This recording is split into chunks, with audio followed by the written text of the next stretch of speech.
Unstoppable Pursuit podcast, where we're pushing the limits in business, life, and health. And today, it's episode 35, and we are talking about Richard Branson's top 10 rules for success. I'm Brian Benson, and next to me, well, he once stole a banana from a monkey at the zoo, Mike Stull. And he wrote a book called Dominate Your Day, and guess what? He's going to dominate your day right now. You can check out his website, michaelstull.com, for $19.95. Thank you.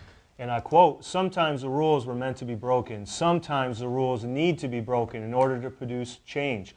This also applies to the human body too. Even if a workout goes against traditional wisdom, if it works for you and produces fantastic results without compromising your health, then do it. And the quote at the bottom is by George Bernard Shaw, and it says, "Some men see things as they are and say, why? I dream things that were never were and say, why not?" Woo, baby. I like that because it applies to both business and health. Yes, I absolutely love it. And actually, we're going to apply all of these, I think, or at least a lot of them, to business, life, and health. Here's to Bang Energy. Thank you, Bang. We love you guys. Cheers, bro. Cheers. All right. Oh, man. All banged up, baby. All right. Number one, keep it simple. There's genius in simplicity. And the example I want to give is that for those that watch Shark Tank, and I think I've talked to you about this before, is a prime example of how simplicity has genius aspect to it is someone took a broom, and it was just an old-fashioned broom with bristles on the bottom that probably was like $9.99 or $4.99, I bet you. And what they did is they took a piece of plastic all the way down the broom handle, and when you pushed it out, it actually had a little scraper like that people use to scrape the ice off their windows, like up in Ohio or whatnot. And you push that down, and they could scrape like gunk or anything off of like tile, and then you pull it back up, and then you just sweep. So we're talking like a very simple, old-fashioned, mop or whatever, and added a little bit of special touch to it, and it turned it into a genius product. You know what I mean? So I think that some of the best products, services, and inventions could be improvements of those that are already existing. Now, I'm not saying that everything has to be simple, because there's some pretty badass products and services that are more complicated, right. But I like to think that there's genius in simplicity. That is what we call old-fashioned ingenuity, adding something to something else to create something greater, right? You achieved alchemy is what most people call it, and the only reason I'm using those words is because I helped teach a startup ingenuity course the other day with a guy by the name of David Fleming. You want to check out his book. It's called Tribal Alchemy. But what that is to me is the time when if you ever watched the movie Apollo 13, when the Tiger team got together and they poured out all that stuff on the table, and they're like, okay, this is what we have. Yeah. That guy literally took raw materials, very simple, and created something great, right? They created something like in the movie Apollo 13, it was a little bit more complicated. They created a filter out of it. But sometimes when keeping it simple, we have to use the resources that are at our disposal. Yeah. This guy probably looked at this mop, probably looked at the scraper and said, hey, why don't I just attach that there, and then I can have a mop scraper? You know what I mean? Yeah. Same with the guy that said, peanut butter and chocolate are pretty damn good. Why don't we put them together and call it a Reese cup? Yeah. Keep it simple, but you know what? It's you true. have all the resources at your disposal to keep it simple, Yep. in my opinion. And sometimes, like you said, there's genius in simplicity. Don't overthink things. What is the pain, and how can you solve it with the resources that you have? Right on. And Tony Stark, he was in a cave. Yeah, it's a movie, but I'm going to believe it, though, that Tony Stark just took like metal, and he just turned it into a metal suit. And that just blows my mind. Now, whether or not it's true or not, we'll leave that up to you guys to believe. Number two, give it a try.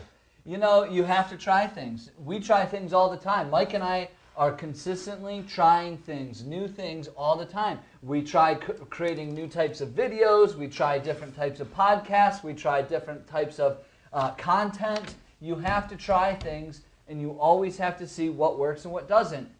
The reality is, and this is what I hate, perfectionism is such an excuse. If you think, I want to try something, but don't put it out there into the world and don't actually try it, and it's just an idea, you'll never succeed. You will never succeed. Mike and I are constantly looking for feedback, for people telling us, we like your podcast, we hate this, we don't think this is good, oh, this didn't work, blah, blah. And then, hey, look, we refine, we fail forward, and we fix it, and we learn, and we keep improving and going. You have to try things, anything. You know, if you're going, you know, what is the insanity? Keep doing the same thing over and over.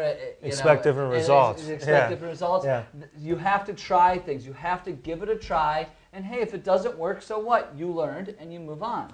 Right, and giving a try doesn't mean that it's guaranteed success. Giving it a try doesn't mean it's going to work out. Giving a try means you are putting yourself out there to try to figure it out. Hopefully it works. If it doesn't, you adapt, you fix it, you find a solution like what you said. Maybe you scrap the idea like what we talked about in the previous segment. Maybe truly it's not just a good idea. The market's not calling for it. But giving it a try, you will never know, you guys, and nothing's worse. And we've talked about this before. Nothing is worse than regret. So please give it a try. Michael Jordan, I've said this in previous segments, he said, I can accept it failing, but I cannot accept not trying. And that's coming from the GOAT, greatest of all time. Oh, man, I love that. And just one of my favorite marketers and writers is Seth Godin. And he wrote this book, How do you know it's your turn and it's always, or what do you do when it's your turn and it's always your turn? But something cool that he did was all these people wore this T-shirt that said, "This might not work." But they went and tried it anyway because it's like, you know what? Whatever we do in life, hey, look, it might not work, but if we don't try, we don't know.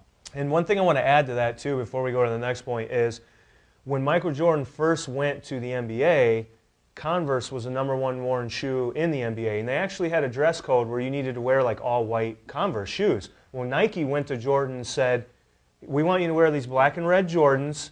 It's Nike. Jordan wanted to wear Adidas. He grew up worshiping Adidas. He loved Adidas. That's crazy. And yeah, and so Nike went to him, and Nike really wasn't much at that time, and they said, we want you to wear these black and red Jordans. He wore them that season. The NBA fined him $10,000 per game, and Nike said, you keep wearing those, we will pay every dime.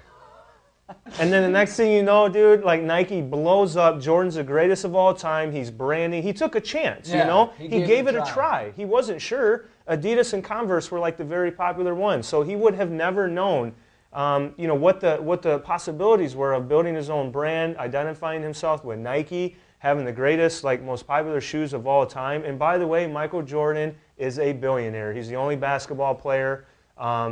You know, current or past, right? Yeah, to be a billionaire. Yeah. So I don't need mic drop on that one. Yeah. We're done on that one. So let's move on.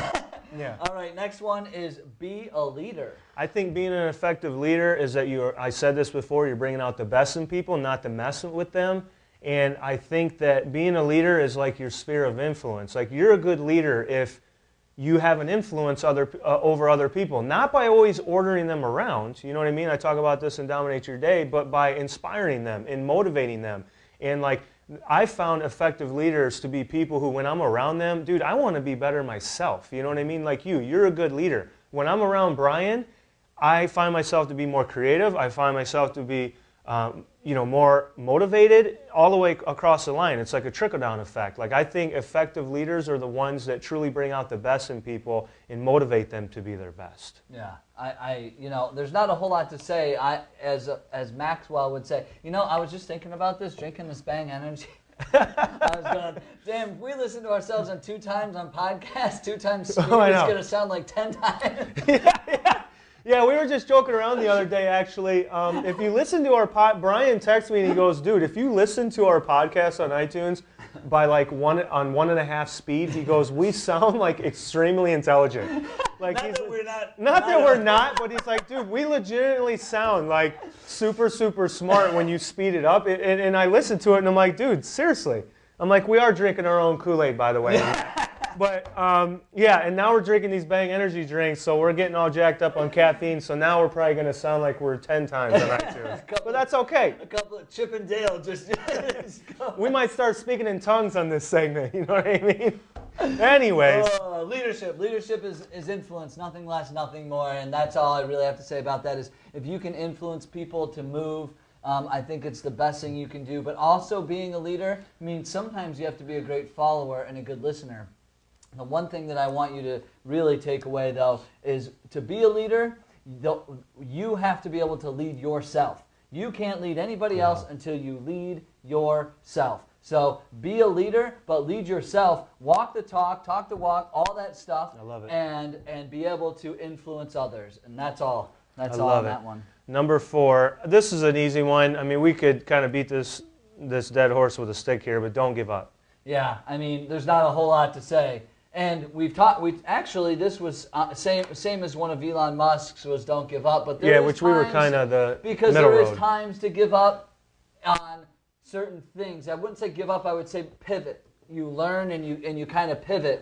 But when there's just an idea that's not working, don't continue doing it because it's not. You're not all of a sudden gonna make it work out of. You're not gonna pull a rabbit out of a hat. Yeah. I mean, if you have a shitty idea, it's a shitty idea. Yeah, but if you have something that's not quite working out, maybe you need to readjust. Like sit back, maybe have a different perspective. That's what Brian talked about in the previous segment on kind of like just pivoting in a different direction, maybe. Yeah, but just being a little bit more flexible. But don't give up on yourself. That was kind of the message of it. Is like just don't give up. Like try. It goes back to number 2.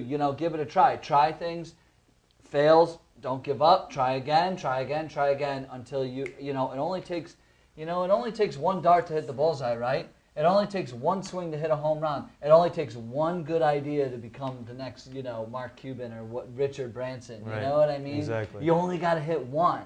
And although it's hard, it only takes one lottery ticket, You can't win unless you play. Yeah, that's exactly right. So don't give up. Just keep trying. You can't be successful unless you try. You can't win the lotto unless you play. Yeah. I mean, same thing. You know what I mean? You got to put yourself in the game. There you go. You got to be in the game for sure. Number 5, delegate. I wrote down Unstoppable Pursuit for this one because our podcast is a primary example of delegating, where Brian and I have specific roles that we do within this podcast. Like you see us on this show and we got our content and all this different stuff, but what you don't see behind closed doors, which actually you will see because our new teaser video is actually a time lapse of us setting up our podcast so you guys can see what leads up to this. But Brian and I have our own separate things that we do. We have other things that we do together. We have the Unstoppable Pursuit that we do together. So we have a lot on our plate. So like, for example, I'm always picking up the energy drinks on the way here. Brian's finding the content. We're both setting up all the cameras and whatnot. I do a lot of the social media stuff. Yeah. Brian does a lot of the editing of the videos. We have delegated these things to each other because we might be stronger in certain areas. Like, I'm not the best at editing. Brian, kills it with that. So I think that in order for you to be successful or your company to be successful, you have to be able to delegate things to people that may be stronger in that, or just simply because you can't do it yourself. Teamwork makes the dream work, baby. I mean, nobody became successful by themselves. I don't care, and I've said it a million times. But if I was trying to run all these things, do social media, do this, do that, there's no way. I don't have the time. And great companies and great leaders delegate very, very, very, very well. Richard Branson sat there and delegated, and he put in the work, but he learned how to delegate at things he wasn't as good at, and it was able to create something so amazing.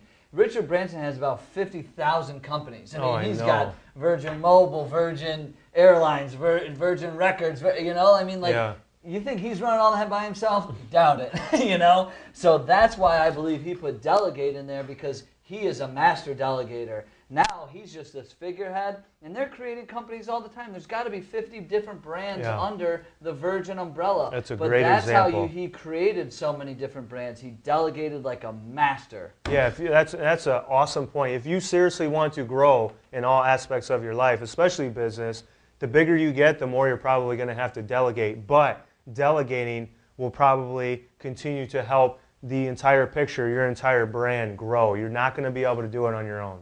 These Bang energy drinks, they also make you smarter, but I know. The effects aren't for everybody, everybody gets. We only use 3% of our brain, but I honestly feel like I'm up to 10% right now. It's ridiculous. You know what I mean? All right. Anyways, all right, number 6. Is this me reading to you? Number 6, treat people well. I mean, it's the golden rule, right? Treat people how you want to be treated. Customer service. when I interviewed a woman, she was number 7. She was one of the starting 7 at this bank down here in Naples, Florida, Finemark Bank, and she talked about how she treats people well. But you know what? She treats everybody well, and not only just the client, but she treats the employees and the shareholders. So you have to treat everybody equally and everybody well. But I'm telling you, if you treat your employees well, they will treat your customers well, and then you'll get more money, which will make the shareholders happy. So therefore, everybody's happy. You know what I mean? Yeah. You have to treat. Yeah. You have to learn that you can't just treat some people well and not the people who are working for you in the vision. Bingo. By the way, that Bingo. company went from 7 employees to over 150 in a very short amount of time. There was rapid growth, and I said, how did you do that? Because she treated people well. Her answer was because of the people. The people we hire, the people, we take care of our people, therefore everything else gets taken care of. I have never understood the concept of why certain companies treat their customers better than their employees. I know. You know what I mean? It's a bad business formula. It makes perfect sense. If you take care of your employees and you treat them well, they are going to be happier, more productive, less sick time, all the way down the line. So they're going to give a better customer experience, customer service experience to the customers, which in return, like what you said, is going to come back around to the business where people want more. Mm-hmm. And that's why a lot of companies are implementing corporate health and wellness programs, because they want their employees healthy. They want them more productive. They know that their employees are the driving force behind the company. The customer doesn't come first. Your employees come first so that they can better serve the customer. And quickly, I'll go over this one. Today, I ate lunch at PDQ in Fort Myers, Gulf Coast Town Center. Had no idea about it. I was with a coworker, and she said, let's go in here and grab lunch. So I was kind of skeptical, and she goes, it's kind of like Chick-fil-A, but she goes, I like it better. So I went in there. Dude, I was blown away at the customer service. No Really? joke. I went in there, and they say it's antibiotic-free, everything's made to order fresh, yada, yada, yada, all the sauces are house-made. Well, anyways, I ordered my food. Really nice girl, did me at the cash register, took care of me. And then I sat at this little thing off to the side of the register. They have a little bar area. I sat there. And I got my food, and I'm eating, and I'm thinking to myself, dude, this is really good. Well, anyways, the manager behind, he's helping orders and stuff, and he's working with the employees. He comes over to me, and he goes, how's everything? And I said, dude, this is really good. I said, this is my first time here. I said, I've been a Chick-fil-A guy all my life. And he goes, what? He goes, are you serious? He goes, oh, man. He walks away. He goes, well, thanks for coming. He walks away. Dude, comes back over, gives me a chicken basket of their deep-fried chicken tenders, which they're popular. He goes, you got to try these. And he goes, and I got these 2 sauces that are house-made here for you, too. He gives me those, and I'm eating them. I'm thinking, dude, these are so good. And so I tell him, I go, man. He goes, my name's Jordan, by the way. And I said, Michael, and we got to talking. I go, this is incredible, man. This tastes really good. And he goes, cool, cool. He goes, well, come back again, man. I really appreciate your business. Comes over 5 minutes later, gives me a freaking dessert, too. He goes, this is an awesome dessert that we make in-house, and he gave me the sauce with it. He goes, you're going to die when you eat this. And meanwhile, there's customers in there. He's talking to everyone, and I'm just like, dude, this is what customer service is. I'm going to go back to PDQ, dude, when I'm in Fort Myers, legitimately. And I might even do it over Chick-fil-A, unless Chick-fil-A sponsors our podcast. Hit us up, Chick-fil-A, hit us up. But seriously, I was blown away, dude, at how they treat people well. I was blown away. I could not stop thinking about, dude, I'm looking forward to going back up there again, Dude, but the point, and the other point is somebody treated that employee well. He was proud to share his product with you. This guy, he's not the owner of the company. Right. He's just a manager. He's just, maybe just an employee. He didn't create PDQ. I could tell he was being genuine with me. It wasn't like he was putting on a show, dude. And I honestly didn't care, and he wasn't treated well, he would never have gone above and beyond for you, the client, who eventually you're going to spend more money there, which eventually you're going to put more money. And what's it to him? He's probably on salary. You know what I mean? Saying. So it's it's not like he's going to get a boost because I went in and he got another customer for more chicken tenders or whatnot. You know what I mean? No, and nobody will ever know that. Nobody will know that story but you. I mean, because he's not going to run around saying, "This is what I did for this employee or for this customer." He's inspired by the message that they share. He's inspired by something in there. He's inspired by the food, and he wanted to share more with you. And that's how you treat people well. You treat them so well that they're going to take your brand and they're going to push that out there into the world in the most exciting, best way possible. Right. Right on. Is that me or you? You reading this time. All right, number 7 is shake things up. I'm going to quote you on this one, and I will say that when Brian and I talk about... We're going to do the 10 successful things for Brian Benson next episode. This Bang Energy's got his brain all banged up. Even though it says potent brain and body fuel, I don't know about the brain part.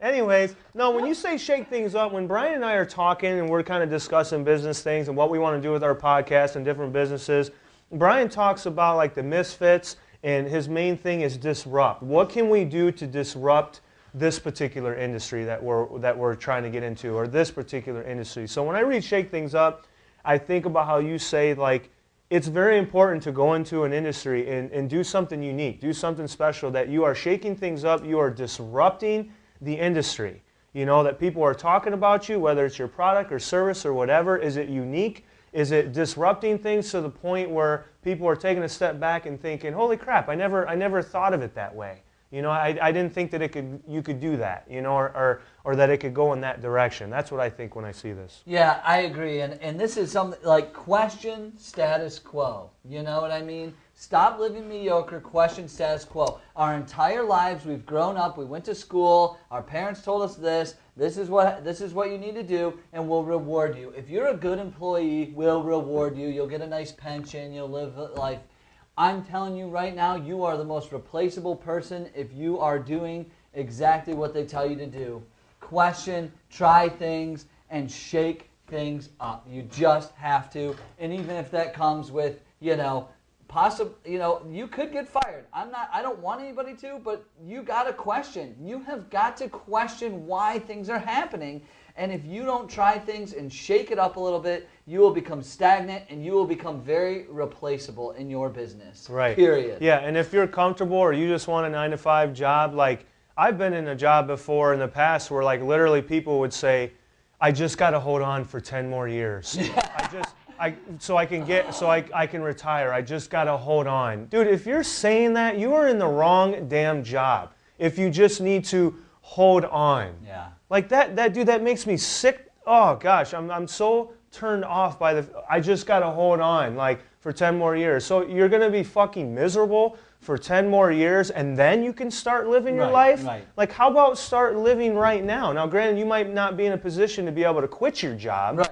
You know, but again, we talked about being practical and taking calculated risks where you are still hustling on the side and growing a business while you're still paying the bills. We've all done that. I'm still doing that right now. But if you find yourself saying, well, if I can only hold on for 10 more years, man, you got the wrong mindset. Yeah. You know? Because and if you don't shake things up, somebody else will. And that's why you need to read the book by Seth Godin.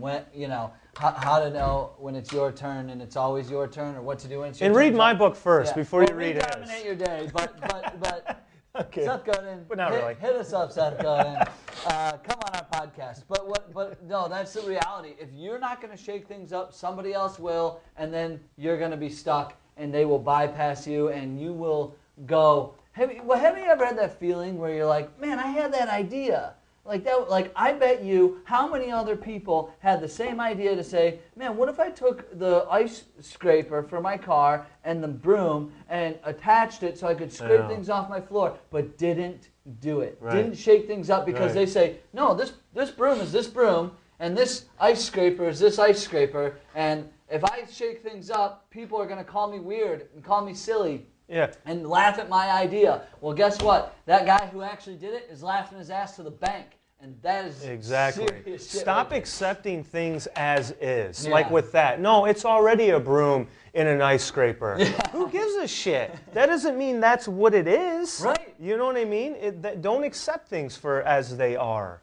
I agree, man. I get so jacked up about that. Number 8, people will be skeptical. And here we go. I guess I transitioned into that a little early, but yeah, I mean, all banged up. Well, I talked to my buddy who started Sit Cups, and I said to him, I said, you're just doing cups, but I said, did anybody ever laugh at you or say it was stupid? And I gave this example the other day, and he said, oh yeah, my friend. He said, oh, you're just selling cups, but he's like, no, man, like this is a lifestyle, bro. Like this is so much cooler, like, and blah blah blah. And he went on how awesome the brand is and stuff, but like that just shows, like, and he did $5 million in like his first year of business, like, but that was just.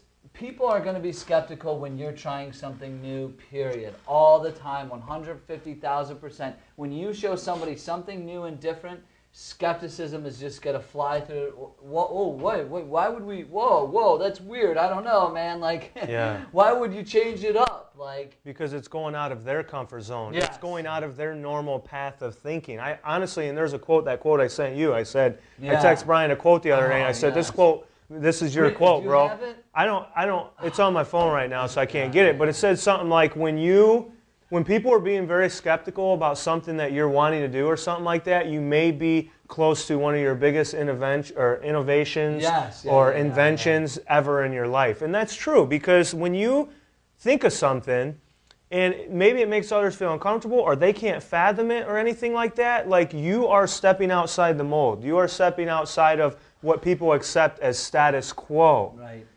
So it may not work out. That's the truth of the matter. But it may work out. Yeah. You know what I mean? Because, number two, give it a try.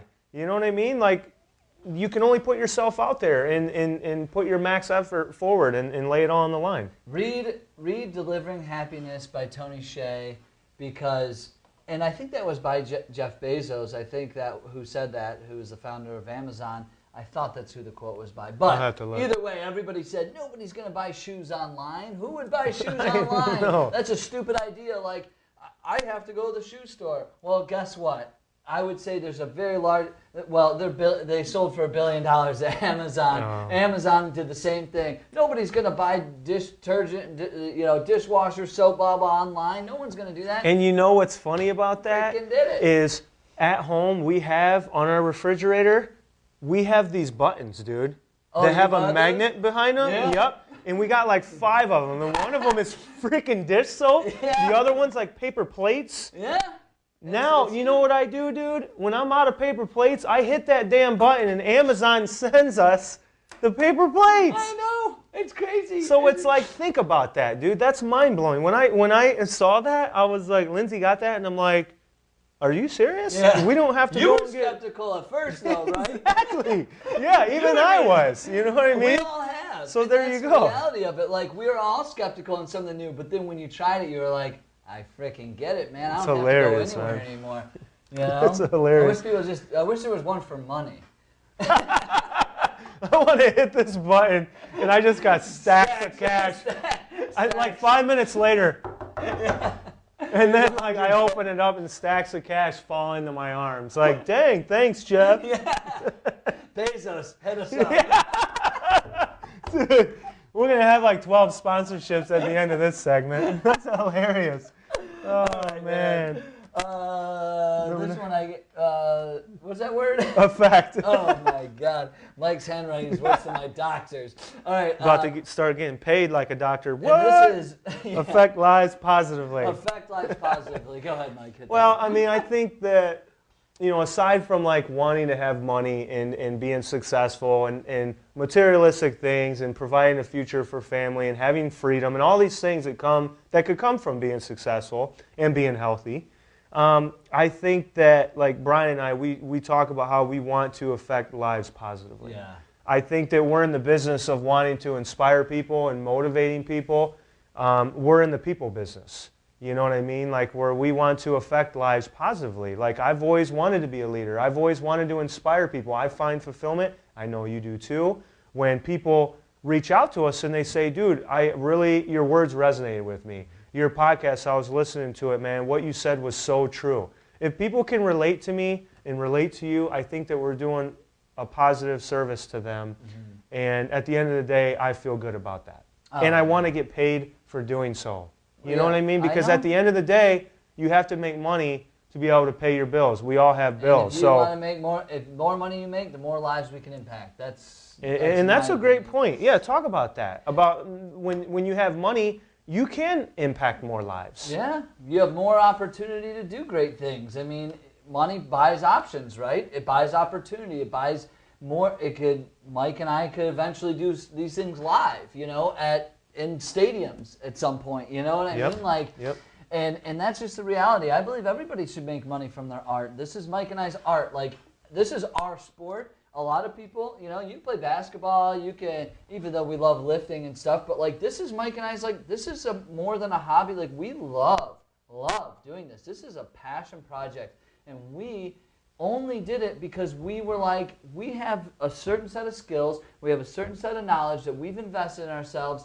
How can we share this with as many people as possible and impact as many people as possible? And we've always had that attitude. Yeah. And every time you and I ever talk or do anything or make a decision on things, we always think about that. We always say, like, okay, is this going to help people? Can we bring this to life? Can we assist somebody else? And I'll tell you, the high that Mike and I get off of people commenting, sharing, posting, hitting us up. Mike said today, like, we put something on Snapchat earlier, and he was like, dude, I heard from somebody that I haven't heard from in years say, awesome video, man, it was really impactful, I loved it. And I could tell Mike's excitement for that, and that was exciting for me because now we know we're doing, like, I guess it is more, it's like this, it's this high that you can't even, you know, talk about really, because it's just such a great feeling to know that we're helping others. Yeah. And I can tell that you and I both just get off on that, like, more than anything. So, but yeah, I mean, I think that you have to affect lives positively. I think for those that are watching and listening, I think you would be lying to yourself if you said that you wouldn't want to make billions and billions of dollars doing what you love. Yeah. Don't tell me that, because you're lying. Everyone wants to make a shit ton of money doing what they love to do. There's nothing wrong with that, you guys. Don't feel guilty for wanting to make a ton of money. Brian and I always talk about how we need to put a price on our worth. You know, we need to know our worth. We need to be confident in what we bring to the table, and so do you guys. So don't be afraid to make money doing what you love to do, because if you can do that, then you really figured it out. I agree. Number 10, lastly, do things differently. You know, it kind of is all these combined, but yes, you have to do things differently. Don't be afraid, and I guess this kind of goes back to the, you know, give it a try, but you just really can't be afraid to do things slightly differently than everybody else, you know? Oh yeah, hit that, Mike's got some. I was going to say, I think of doing things differently. I think of Ghost. I think Ghost, we've been following Ghost for a while in the supplement industry, and basically they are one of the first supplement companies to be they call themselves a sports nutritional lifestyle company, where they're the first ones to implement work hard, play hard, where you can be at the club drinking, having fun with your friends, but you can also be taking their health products, and, like, you know, you could pour their amino acids in your mixed drink and still get health benefits. But they're all about, you know, 365, work hard, play hard, and they are kind of disrupting the industry because they're showing that you don't have to eat chicken breasts and broccoli 6 times a day to be fit and have this strict life. No, you need to go out and you need to, like, conquer life and have fun and travel and do all these amazing things and build memories, but you can still be healthy at the same time. Yeah. And so when that kind of goes back to what we were talking about earlier, when you're like a misfit and you're disrupting the industry, you're doing something different, you're doing something unique that maybe people didn't, you know, it jumps outside of that status quo. So you have to ask yourself, is what you're doing, you know, is it different? Does it add, is it an improvement to an existing thing, or is it something completely new? Does it bring something new to the table? That's something to consider. Yeah, ask yourself those exact Hit us up, Ghost. Hit us up, Ghost. What the heck? Ryan, Daniel, hit us up. Hit us up, bros. We're ready to do something together. All right, the challenge. Let's move on to the challenge. The one that I really loved here was number 5, delegate. And this is one that I think is very, very important. What BS task are you doing in your daily life that you could delegate to someone else so you can start working on the things, the revenue generating activities, the things that are going to propel your business forward.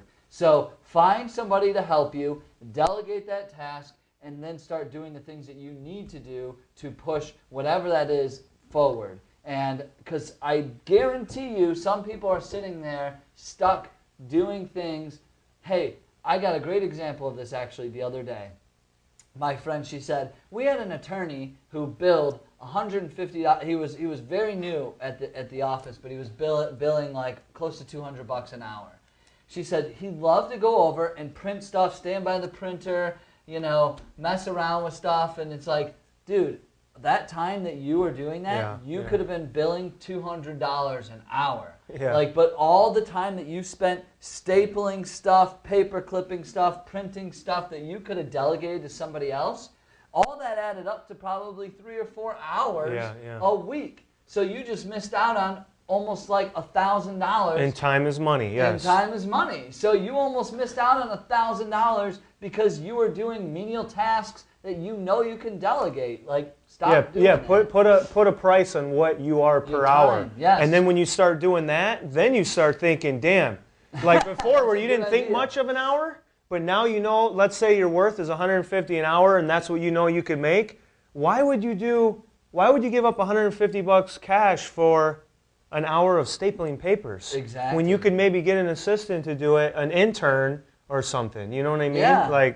What's that's your what time worth, Outsource, delegate. Some of the greatest, Richard Branson, that's all I got to say. Sir Richard Branson does this better than anybody. Hit us up, Richard. We'd like to come out to What's up, Rich? Hey, we're coming to Necker Island, and we're going to hang out. It's so funny. We're going to drink some whiskey together. All right, and the health tip of this particular segment, people talk about hitting their macros all the time, like, if it fits your macros. And I've talked about this before, but the one thing I wanted to say is, it's hard to give you guys that are watching and listening a specific number because macros are really based off of what your current exercise level is, your current body stats, your current body fat, weight, height, all that good stuff. But a general guideline I can give for people when they ask me what their macros should be is typically you want your protein to be about 0.5 gram to 1 gram per pound of body weight. For example, I'm 230 pounds. I would probably try to aim to eat about 230 grams of protein per day. Maybe a little bit less, depending if on the day. Carbohydrate-wise, I typically tell people to try to be around like 150 or below. Now, people will argue with me on this because for a physique athlete, if you're trying to maximize your physique and you're a bodybuilder or whatnot, then they go way higher on carbs. They manipulate their carbs up or down depending on what they're training for the day, on what day of the week it is, and what their current goals are. But for the general fitness population, I like to see people stay below 150 because it keeps the inflammation down in your body, having less carbohydrates. And then for fats, typically I say around, probably 75 to 100 grams of fat per day is general, a decent guideline for most people. But that'll go up or down depending on your goals as well. And then for calories, I typically say take your body weight times 8, plus or minus either up or down 100 to 200 calories. That'll put you in a decent range for how many calories you should be eating during the day. Okay, so if you're a numbers person, there you go. Awesome, love it. Hey, hit us up. Thank you so much. Hit us up. What do you guys want to talk about? What do you need in your lives? Mike and I want to help you any way possible, but we need you guys to keep subscribing, rating, and reviewing on the podcast to keep pushing us forward so we can all keep pushing the limits in business, life, and health. Join us on the Unstoppable Pursuit. We love you guys so much. Thank you for your time, and we will see you all on the next episode.